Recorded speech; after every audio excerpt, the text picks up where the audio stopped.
ninfas, tudo bem? Bom, hoje vamos aprender como fazer a consulta de enfermagem para os RNs e os bebês que chegam para nós para fazer o furinho de orelha humanizado, a puericultura. Bora aprender nesse vídeo? Roda a vinheta então.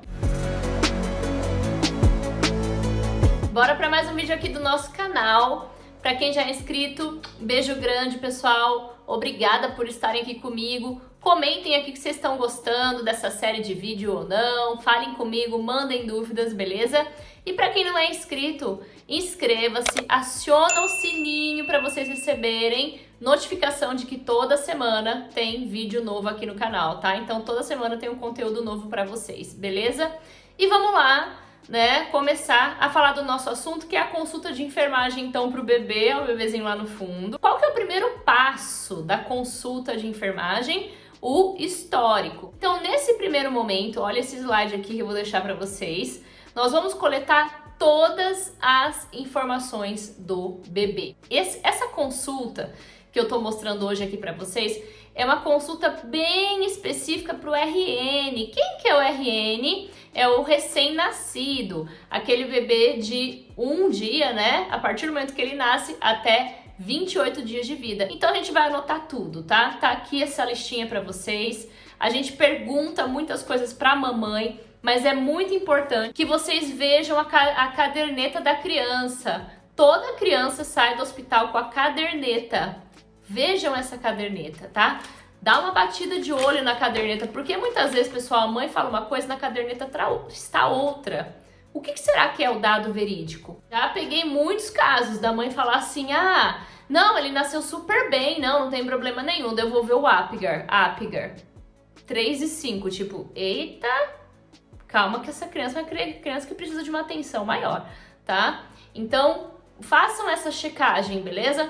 É importante conversar com a mãe? Sim, sobre todos esses aspectos que eu listei aqui para vocês. Mas também é muito importante que vocês peguem a caderneta da criança e verifiquem realmente qual foi a via de parto, o Apgar, peso, se ele teve algum problema ao nascer ou não, distócia de parto, tá, pessoal? Então, todos esses dados aqui precisam ser coletados, beleza? Então, vamos coletar esses dados e vamos perguntar também para a mamãe, né? E aí, mãe, como é que tá o nenê nesses primeiros dias? Ele tá conseguindo mamar bem? Então é importante também que nós saibamos avaliar a mamada, pedir para ela colocar o nenê para sugar, né? Para ver se esse nenê realmente consegue fazer a sucção, ter força de sucção. A gente também avalia no momento, né, do nosso exame. É muito importante que a gente faça essa pergunta: se o nenê tá fazendo xixi, se o nenê tá fazendo cocô, quantas vezes por dia tá tendo troca de fralda, tá? Então, o nenê que troca fralda uma vez por dia tem coisa errada aí, beleza? Será que ele tá fazendo pouco xixi ou é a mamãe que tá trocando pouco? A gente vai conseguir ver isso, sabe quando? No exame físico. Então, depois que eu já fiz toda a coleta de dados, perguntando pra mãe como foi o nascimento, coletando os dados da carteirinha, é hora de fazer o exame físico. Lembre-se que o exame físico faz parte do histórico de enfermagem, então é uma parte obrigatória. No bebê, você pode levar, né, todos os seus materiais, vamos falar assim, para quem faz furinho de orelha humanizado, né? Aprenda a fazer esse exame físico, faça ele no domicílio, tá, pessoal? Isso agrega valor pro teu atendimento, né? As mães começam a te ver com outros olhos, beleza? E aí a gente sempre vai fazer, claro, os sinais vitais, tá? Já tem um vídeo aqui no canal falando bem detalhadamente desse exame físico, mas lembrem-se, se ele é um RN, eu vou fazer uma antropometria, uma aferição de perímetro cefálico, você pode fazer isso, caso você queira, por isso da fita métrica, tá? Fazer a aferição dos sinais vitais desse bebê, beleza? Por isso aqui do estetoscópio e do termômetro, tá? E lembrem-se, né, de avaliar a fontanela, beleza? Avaliar as mucosas, fazer, né, a avaliação dos testes neurológicos, fazer Babinski, fazer Moro, tá, pessoal? Ver se o bebê dá os passinhos. Então, pra gente finalizar essa primeira etapa da consulta de enfermagem, que é, né, a coleta de dados da mamãe, mais a coleta de dados da caderneta do bebê e o exame físico, nós vamos encerrar tudo isso compilando esses dados na evolução de enfermagem, beleza? Aqui eu deixo então para vocês essa evolução fictícia, né, desse nenenzinho que a gente tá atendendo, e ela ficou assim, vou ler junto com vocês. Então, o RN ele está em ventilação espontânea, ele é ativo e reativo, corado e hidratado. Mãe relata que o bebê apresenta eliminações fisiológicas normais. Diz que o bebê tem dificuldade para sugar e acaba se engasgando durante as mamadas. Ao exame físico, mucosas coradas e hidratadas, batimentos cardíacos rítmicos normofonéticos, murmúrios vesiculares presentes, sem ruídos adventícios, abdômen globoso, timpânico, flácido, indolor à palpação, como é uma menininha, né? Genitália íntegra, sem presença de dermatite de fralda. E lembrar que se esse neném tiver com coto umbilical, o coto umbilical entra, tá, gente? Coto umbilical em processo de mumificação. Então a gente também precisa escrever como que tá o coto, beleza? E aí, para encerrar a evolução, eu escrevo os dados que eu coletei. Daí você pode colocar os sinais vitais, os dados antropométricos e finalizar então a sua evolução, tá? Findamos com a evolução de enfermagem a primeira etapa da consulta. É assim que a gente fecha. E agora que a gente já compilou os dados, né? Compilar significa unir, tá? Então agora que a gente tem todos os dados unidos na evolução de enfermagem, a gente começa a passar o olho pela evolução, identificando os pontos críticos. Então agora eu entro na segunda etapa da consulta de enfermagem, que é o diagnóstico, tá? E agora eu vou repassar toda a evolução procurando os dados críticos. E aqui eu já vou grifar para vocês qual é o primeiro ponto crítico, assim, né? Estourando desse nenê. Pessoal, o primeiro ponto crítico, que é onde a gente vai ter que intervir, é quando ela fala da mamada, tá? Então, eu vou grifar na minha evolução que esse nenê tem dificuldade na mamada e engasga.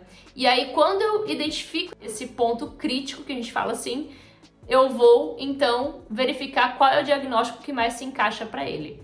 Então, depois que eu identifiquei esse ponto crítico, eu vou, no referencial teórico que eu trabalho, procurar qual é o diagnóstico de enfermagem que melhor se encaixa com esse ponto crítico que eu identifiquei, tá? Então, se eu trabalho com CIP, o ponto crítico que eu identifiquei eu vou buscar dentro da taxonomia CIP. Se eu utilizo Nanda, Nick, NOC, eu vou buscar na Nanda, tá? Eu aqui hoje com vocês quero trazer a Nanda como exemplo, então vejam. A mamãe falou que esse nenê ele está com problemas para sugar e acaba se engasgando. E lá no Nanda, pessoal, olha só o diagnóstico que nós encontramos: padrão ineficaz de alimentação do lactente. Se você tem dúvida se esse diagnóstico, padrão ineficaz de alimentação do lactente, realmente se encaixa naquilo que você está pensando, será que esse diagnóstico realmente se encaixa? Leia a definição, tá?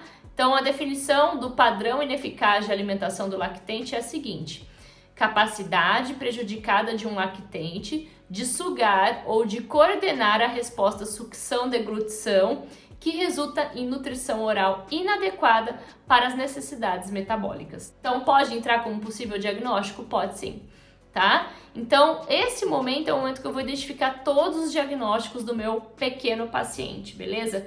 O nosso paciente aqui, ele tá apenas com esse ponto crítico, né? Que ele, enfim, não consegue sugar e acaba se engasgando. Mas vamos supor que esse paciente tivesse mais pontos críticos. Exemplo, ele não está mamando, se ele não dorme bem, se ele tá com dor, se ele tá com dermatite de fralda, que é o mesmo que assadura, se ele tá com monilise, tudo isso são pontos críticos, tá?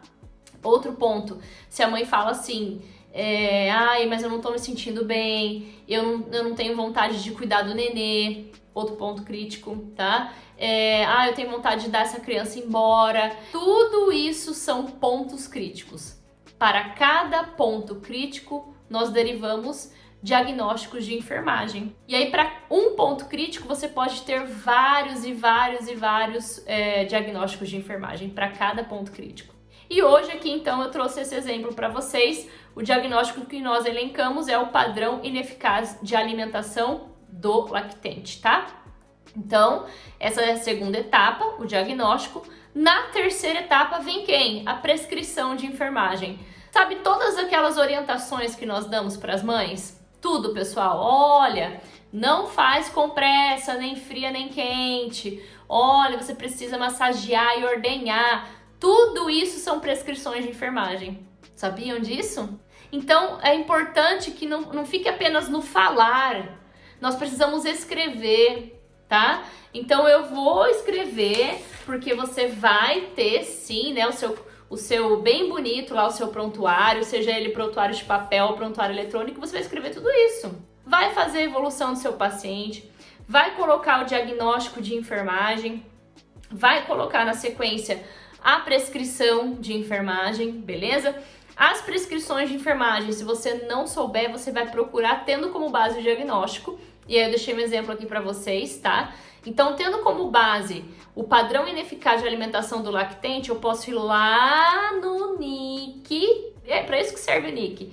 Tendo primeiro um diagnóstico, daí eu vou no NIC para procurar, então, qual seria uma possível intervenção que se encaixa para o padrão ineficaz de alimentação do lactente, tá? E aí aqui eu trouxe para vocês, se você não encontrar no NIC, deixa eu só fazer esse adendo, você pode buscar na literatura, por isso que a gente fala de prática baseada em evidência. E aí aqui eu trouxe esse artigo para vocês verem, bem legal. Ele fala das intervenções que a gente pode fazer diante desse diagnóstico, tá? Então, quais são algumas prescrições que a gente pode fazer para a mamãe?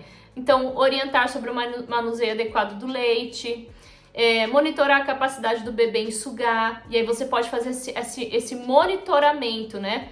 Tanto presencialmente quanto online. Pessoal, então vejam, eu faço a terceira etapa, que é a prescrição, e aí quem vai implementar é a própria família. Então a família vai fazer essa implementação e você pode continuar acompanhando esse bebê à distância. É disso que eu falo, entendeu? É do cuidado híbrido, teleenfermagem. Então a gente pode continuar acompanhando esse neném à distância até o dia do retorno, ok? Sempre tirando as dúvidas, aí sim, né, fazendo teleatendimento, trocando mensagem com as mães, mas isso não é consulta de enfermagem. Atendimento e consulta de enfermagem são coisas absolutamente diferentes, beleza? Então, a quarta parte é a implementação, que é o que a mãe vai pôr em prática, tá? E a quinta parte é a avaliação, que é uma dúvida muito grande nos profissionais e alunos. Ô professora, mas como que é essa avaliação? Que jeito que é isso? Pessoal, a avaliação é o retorno. Sabe quando você vai no retorno do médico? É a mesma coisa com a gente, tá? Então a avaliação, para fechar esse ciclo da consulta de enfermagem, é o retorno. Pensem na avaliação como retorno, tá? Que daí volta a mamãe, exemplo, 15 dias depois, né? E aí, Maria, como é que foi esses dias? Como é que foram esses dias? Com tudo isso que eu passei pra você, com toda a conduta que a gente tomou, você achou que melhorou a mamada? O nenê parou de engasgar? Ah, que ótimo! E como que tá o bumbum? Melhorou a assadura? Excelente! Vamos continuar com essa conduta. Então veja, as prescrições de enfermagem são as condutas do enfermeiro. Então nós prescrevemos cuidado. Não é maravilhoso isso? Eu amo isso, acho sensacional.